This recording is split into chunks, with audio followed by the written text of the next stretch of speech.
प्रिय विद्यार्थियों, कल अपन राजस्थान के भौतिक प्रदेश पढ़ रहे थे। तो राजस्थान के 4 भौतिक प्रदेश हैं: पश्चिमी रेतीला मैदान, अरावली पर्वतमाला प्रदेश, पूर्वी मैदान व दक्षिणी पूर्वी पठारी भाग। तो कल अपन 2 भागों का अध्ययन कर चुके थे, पश्चिमी रेतीला मैदान व अरावली पर्वतमाला। आज अपन पूर्वी मैदानी प्रदेश का अध्ययन करेंगे। पूर्वी मैदान, यह मैदान संपूर्ण राज्य के 23.3% भूभाग पर फैला हुआ है। इस मैदानी प्रदेश की पश्चिमी सीमा अरावली पर्वतमाला द्वारा व उसी तरफ उत्तर की ओर 50 सेंटीमीटर संवर्षा रेखा भी बनाती है। इसकी दक्षिणी पूर्वी सीमा विंध्यन पठार द्वारा बनाई गई है। इस मैदान के अंतर्गत चंबल बेसिन, माही बेसिन व बनास बेसिन का क्षेत्र सम्मिलित है। यह मैदान राजस्थान का सबसे उपजाऊ क्षेत्र माना जाता है। इस मैदान को 3 भागों में बांटा गया है। पहला, चंबल बेसिन। चंबल नदी राजस्थान की जीवन रेखा नदी भी है। यह नदी मध्य प्रदेश के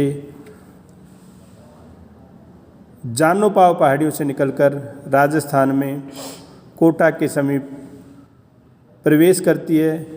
इस नदी के भाग में बाढ़ के मैदान, कागार, बीहड़ आदि स्थलकारिताएँ पाई जाती हैं।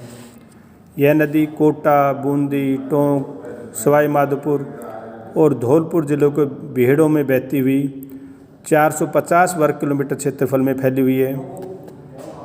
यह नदी कोटा से धौलपुर तक एक ऊपरी विंध्यन कंगार भूमियों के अनियमित और ऊंची द्वार बाणगंगा तथा यमुना के बीच विभाजक का कार्य करती है। इसकी दक्षिणी सीमा की सहायक नदियां काली सिंध और पार्वती हैं। इसके आगे है कुंवारी भीड़ों के द्वारा चंबल के दक्षिणी पश्चिम मार्ग के सहारे 12 तक फैली हुई है। आगे जाकर के ये यमुना नदी में मिल जाती है। दूसरा, बनास बेसिन। बनास बेसिन पश्चिम में 50 सेंटीमीटर वर्षा रेखा द्वारा इसकी सीमा निर्धारित होती है व उत्तर में अलवर की पहाड़ियों तक यह विस्तृत है। बनास तथा इसकी सहायक नदियाँ दक्षिण में मेवाड़ का मैदान, उत्तर में मालपुरा करौली का मैदान का निर्माण करती हैं। ये बनास नदी की सहायक नदियाँ हैं खारी, सोंडरा, मोसी और मोरेल जो बाईं ओर बहती हैं, व बेड़च, बाजाइन और गोलवा इसके दाहिनी ओर भाग में बहती हैं। यह नदी उदयपुर के पूर्वी भागों, पश्चिमी चित्तौड़गढ़, भीलवाड़ा, टोंक, जयपुर, पश्चिमी सवाई माधोपुर और अलवर जिले के दक्षिणी भागों तक विस्तृत है। इसकी औसत ऊंचाई 280 मीटर से 500 मीटर के बीच में है। इस नदी का दूसरा मैदानी भाग मालपुरा करौली के नाम से भी जाना जाता है, जो शिष्ट और नीच चट्टानों से निर्मित है। तीसरी, मध्य माही बेसिन। इसको 56 के मैदान के नाम से भी जाना जाता है अथवा बांगड़ क्षेत्र के नाम से भी जाना जाता है। यह मैदान उदयपुर के दक्षिणी पूर्वी, बांसवाड़ा और चित्तौड़गढ़ जिले के दक्षिणी भागों में विस्तृत है। यह नदी मध्य प्रदेश में बहकर के राजस्थान के बांसवाड़ा जिले में प्रवेश करती है। आगे जाकर ये गुजरात में बहती हुई कच्छ की खाड़ी में गिर जाती है। मध्य माही बेसिन में मेवाड़ के उत्तरी मैदान की अपेक्षा यहाँ की भूआकृतियाँ बहुत विषम हैं। दक्षिण में काफ़ी कटापटा क्षेत्र है इसमें। यह नदी बांसवाड़ा और डूंगरपुर के पहाड़ी भूभाग तथा विच्छेदित मैदान को सम्मिलित किया जाता है।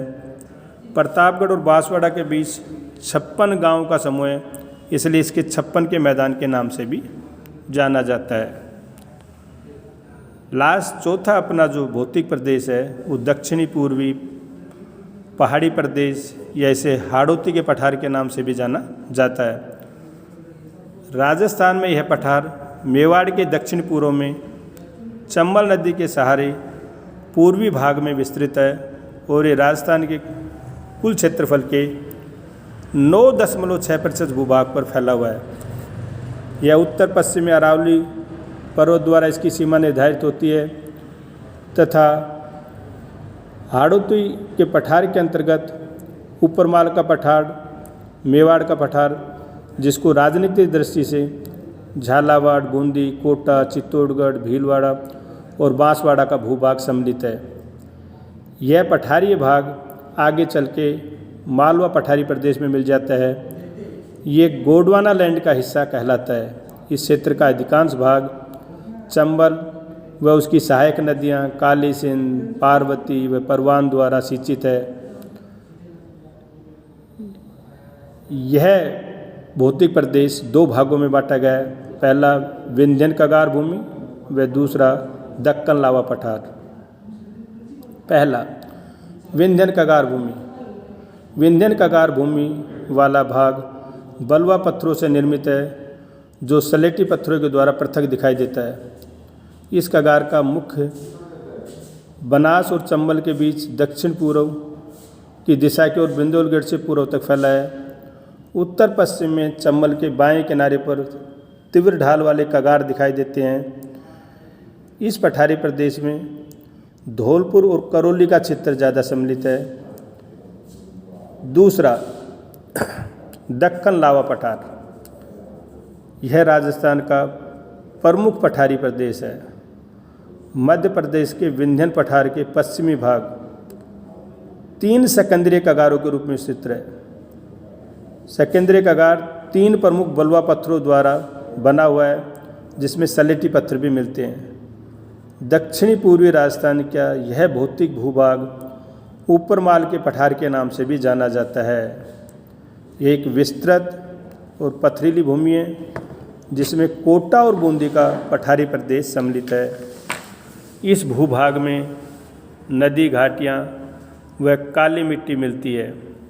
ये काली मिट्टी वाला क्षेत्र होने के कारण काफ़ी उपजाऊ भी है।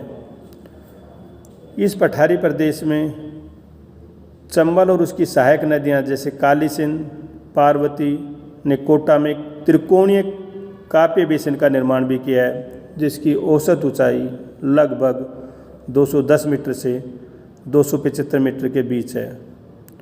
इसी पठारी प्रदेश में बूंदी व मुकुंदवाड़ा की पहाड़ियाँ भी सम्मिलित हैं। इसमें नदियों द्वारा काट छाँट कर काफ़ी विच्छेदित कर दिया गया है, लेकिन फिर भी इस पठारी प्रदेश में राजस्थान की